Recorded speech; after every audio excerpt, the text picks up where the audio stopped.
Então vamos aproveitar e vamos aprofundar o teu lado política pública aqui, Camila. Vamos adiante. Tem um TED teu antigo, né? E eu acho esdrúxulo para mim, né? Eu do alto dos meus 45 anos falar que alguma coisa é antiga de 2016, mas hoje, dada a movimentação que está acontecendo, é antigo, né? Você falava um pouco sobre promoção ser nova alfabetização. Eu queria ver um pouco o teu lado, e eu tenho alguma experiência trabalhando também com educação, estudando, né? Porque eu sou professor, então já fiz algumas coisas nessa área, inclusive com a Bruna, e a gente discute bastante, né? Conseguimos evoluir alguma coisa Fundi 1, Fundi 2, mas de fato agora você tem, além do português e da matemática, né? Você tem essa nova vertente aí de habilidade que você precisa desenvolver, que é a programação. Você está enxergando programação como algo que vai ser uma barreira adicional para a gente conseguir evoluir? Você está conseguindo entender um pouco como é que você consegue conjugar todas essas matrizes de habilidade novas junto com as antigas? Como é que você consegue enxergar, assim, do ponto de vista de política pública, né, começar a ingressar com habilidades de tecnologia num caminho que já é difícil você fazer o básico, né? Eu queria um pouco, não só do ponto de vista que você está vendo, assim, das somas, mas também, né, como cidadão mesmo, né, entendendo tecnologia. O que você acha que pode ser um caminho para livrar a gente desse grande buraco que a gente se encontra?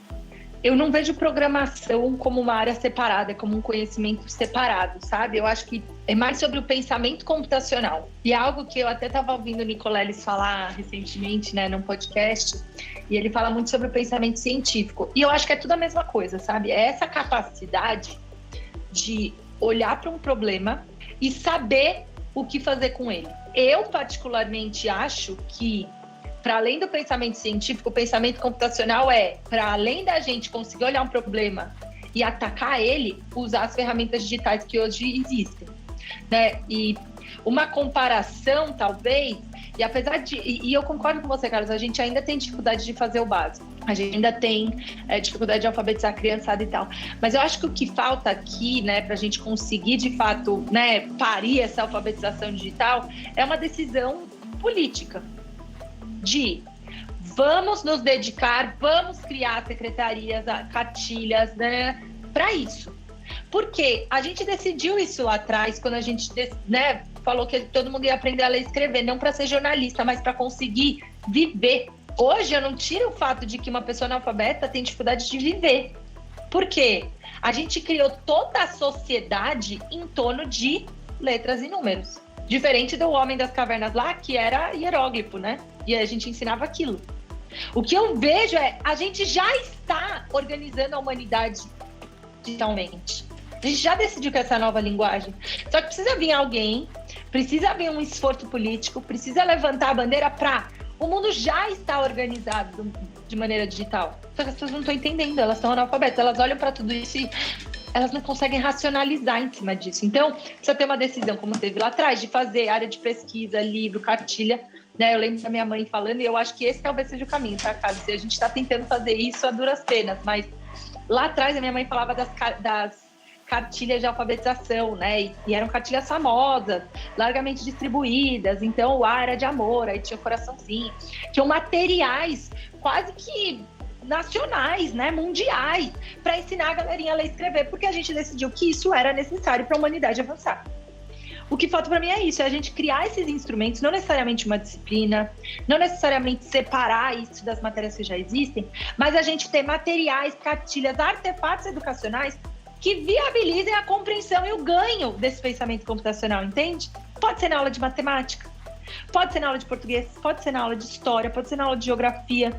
Como é que a gente cria esses materiais, né, para que os professores consigam se apoiar neles? Se criar uma disciplina, ótimo, que é o que os colégios particulares estão fazendo. Hoje, quase todos os colégios particulares têm uma disciplina, ótimo, resolve. Mas quando eu olho para 6 milhões de estudantes da educação pública só em São Paulo, eu não vejo outra forma da gente conseguir escalar, a não ser criando artefatos e treinando professor, que é o que a gente vem fazendo. A gente agora vai fazer, né, a gente vem trabalhando muito com a Secretaria do Estado de São Paulo, porque, né, até por uma questão geográfica, entendendo que se a gente resolve para a Secretaria do Estado de São Paulo, a gente resolve para quase todas as outras, porque ela é a maior, né, a gente tem 200 mil professores e 6 milhões de jovens, a gente vem tentando treinar esses professores, dar soluções como, por exemplo, o baralho, que com... Cara, é um baralho, que eu posso, inclusive, mandar o arquivo imprime e corta, tá? Em último caso. Um tabuleiro, eu consigo ensinar como é que o computador funciona. E dá para a juventude capacidade de abstrair, escrever um algoritmo, decompor e reconhecer padrão. Entendeu? Então, eu vejo programação como um caminho óbvio para eu adquirir essas possibilidades, e a turma mais rica pode acessar isso. E é lindo que os filhos, né, da classe média alta e alta estejam tendo aulas de robótica. Ótimo, ótimo. Mas como é que eu vou conseguir criar esse tipo de iniciativa com uma verba muito menor para um volume muito maior de pessoas, entendeu? Na nossa cabeça, por exemplo, lápis e papel. Um jogo que o professor não precisa se responsabilizar por tudo, que ele não precisa primeiro aprender para depois ter um plano de aula. Então, eu vejo como política pública esse cenário, Carlos, uma verba inviável, né? A gente tentou, o Pacheco tentou aqui trazer, né, o One Laptop per Child, e eu acho que por mais que a gente tenha dispositivos, se a gente não mudar a cultura, se a gente não der formas de pensar isso, o computador vira um caderno digital. Por que não deu certo o One Laptop per Child na América Latina? Porque a gente não teve isso acompanhado de treinamento de professores. O que aconteceu?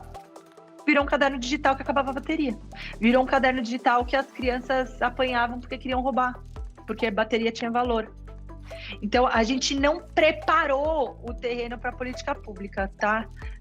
Então, sei lá, falei um monte de coisa, mas se a gente treinar professor e criar artefatos mais escaláveis e não necessariamente digitais, e se preocupar menos com programação e mais com pensamento computacional, eu acho que a gente habilita a humanidade para conseguir interpretar todas essas decisões, assim. No meu mestrado, eu lembro da gente, né, eu entrevistei diferentes faixas etárias, fazendo algumas perguntas que na época, né, quando eu olho, 2016, ó, antigo, Carlos, 2016 não era nem metaverso a conversa, tá? Era, o que significa dar um like? Eu lembro que essa era uma das perguntas, e foi a mais chocante para mim enquanto resultado. O que significa dar um like? A galera mais velha, né, olhava e falava assim, quando é uma forma de eu demonstrar que eu gostei do conteúdo numa plataforma chamada Facebook, e é uma forma das pessoas verem o que eu gosto, o que eu não gosto, o que eu apoio. Quanto mais você ia descendo, a galera ia começar a falar assim, é um botão, né? Ela já não percebia o resultado no mundo offline daquele botão. Ela já tinha perdido o mapeamento. Porque ela nunca tinha impresso nada para distribuir. Ela nunca tinha comprado um livro para distribuir. Ela nunca tinha feito uma pesquisa na Barça, sabe? Marcado e fechado a orelhinha porque você gostou do que você leu ali. Ela perdeu o mapeamento. Olha o perigo e olha o terreno de areia movediça que a gente está criando. Essa criança não vai conseguir deliberar sobre tecnologia. Porque ela se acha, e o pai dela e a mãe dela acham que ela é nativa digital, mas ela não sabe deliberar sobre isso. Ela é uma super usuária. Isso ela é. Mas ela não entende como aquilo é produzido, quais são as consequências. Ela é uma massa de manobra. Então, enfim. Outra pergunta que era ótima era, como funciona o Wi-Fi? Nossa, mas não, eu sei o que é, sim. Não, é o que me conecta na internet. Tá. Como é que funciona? Nenhuma idade sabia, sabe? E todos estavam conectados horas por dia. E ninguém sabia explicar como funcionava a internet, como funcionava o Wi-Fi. Isso, pra mim, é um risco, uma parada que você vive 24 horas bolada e você não sabe explicar o que é. Você não sabe interpretar, você não sabe deliberar sobre isso. Isso é, no mínimo, arriscado, sabe? Então, como política pública, a gente precisa dar autonomia para as pessoas deliberarem sobre tecnologia. Eu achei muito legal um ponto que você falou, que é os alunos das famílias ricas já estão tendo, né? No caso, no formato aula, no formato uma disciplina. E aí, eu tive esse privilégio, na verdade, em 2006 já tinha. Eu fiz aula de programação na escola, eu tinha que entregar trabalhinho no Insight. E aí, se a gente pensar em termos de desigualdade, o que isso representa, né?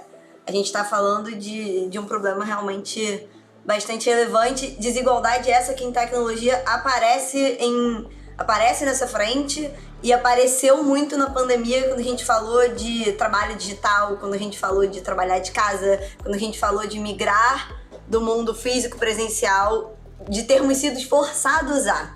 Então a gente foi forçado a ir para casa. E aí, uma coisa que a gente no Instituto chegou a falar na época, a gente também teve que, do nada, virar a chavinha pro digital, Mas você escreveu um artiguinho curto no LinkedIn falando, né, que o home office era uma realidade para 3% dos brasileiros, era muito pouco. Só que, então assim, a gente tá falando, o Brasil teve muita dificuldade com isso porque não era digitalizado o suficiente, não tinha essa alfabetização digital suficiente, nem no momento da alfabetização, mas, né, se a gente pegar outras gerações, a alfabetização digital de forma ampla. Nossa, muito legal, todos a gente gosta de acompanhar aqui no Instituto, então muito bom ver você falar sobre isso. E aí eu queria super agradecer a conversa, foi muito legal, muito bom. Muitas coisas que a gente gosta de discutir, a gente, enfim, um papo super produtivo. E aí, para quem gosta de acompanhar esse tipo de assunto, aqui no canal a gente vai continuar tendo novos episódios do Propag Talks, novos programas. Então se inscreve no canal, ativa o sininho e até a próxima. Tchau, gente. Obrigado, Camila. Tchau, gente. Obrigada eu.